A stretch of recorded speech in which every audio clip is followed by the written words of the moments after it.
छत्तीसगढ़ का मेरा सफर शुरू होता है एक ऐसी जगह से जिसका नाम मैंने कभी अपनी नानी से सुना था, रामायण के किस्सों में, चित्रकूट। और चित्रकूट का सबसे स्पेशल अट्रैक्शन है यहाँ का चित्रकूट वाटरफॉल्स।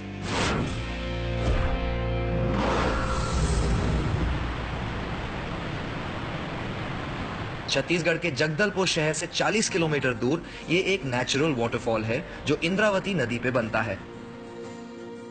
भारत की सबसे ग्रीन और इको फ्रेंडली डिस्ट्रिक्ट होने के कारण इंद्रावती नदी को बस्तर डिस्ट्रिक्ट का ऑक्सीजन भी कहा जाता है। ये नदी ओडिशा के विंध्या रेंज से शुरू होती है और 535 किलोमीटर ट्रैवल करने के बाद फाइनली महाराष्ट्र में गोदावरी नदी में मिल जाती है। Chitrakoot falls is about 100 feet high and 1000 feet wide. ये इंडिया का वाइडेस्ट वाटरफॉल है और इसकी हॉर्स शू वाली शेप की वजह से इसे इंडिया का नायाग्रा फॉल्स कहते हैं। And going by its enormity, I have no doubts about it. हर एक सेकंड में इस झरने से 20 लाख लीटर पानी बहता है। चलिए इस वॉल्यूम को समझने के लिए एक कैलकुलेशन करते हैं। दिल्ली की करंट पॉपुलेशन लगभग 2 करोड़ है and it requires about 332.4 crore litres of water every day, जिसका मतलब यह है कि इस झरने से पर सेकंड 20 लाख लीटर गिरने वाला पानी आधे घंटे में पूरी दिल्ली को वाटर सप्लाई कर सकता है। मतलब कि अगर ये माने कि एक इंसान on an average per day 2 litre पानी पीता है तो पूरे इंडिया की 1.2 बिलियन पॉपुलेशन की प्यास ये वाटरफॉल 20 मिनट में पूरी कर सकता है। OMG! ये तो हुई साइंटिफिक कैलकुलेशन। अब जरा अपने तरीके से समझाता हूं। एक हाथी का एवरेज वजन करीब 4000 किलो होता है, तो इन चट्टानों के ऊपर से गिरने वाले पानी का वेट करीबन 500 हाथियों के वेट के बराबर है। कमाल है यार। यहां अगर एक हाथी का पैर किसी इंसान पे पड़ जाए तो उसका कुछ नहीं बचता। इन बेचारे पत्थरों का क्या हाल होता होगा।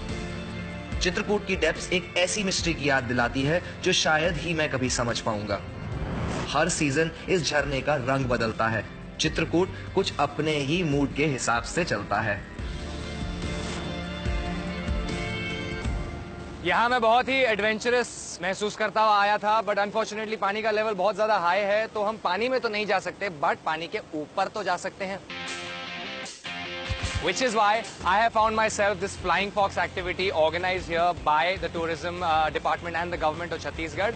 और मेरे अंदर का एडवेंचर कूद कूद कर बाहर आ रहा है। So I'm not going to waste time. They're going to rig me and I am going to go down right there. Standing on the edge of the cliff, and this is going to be awesome. Woohoo!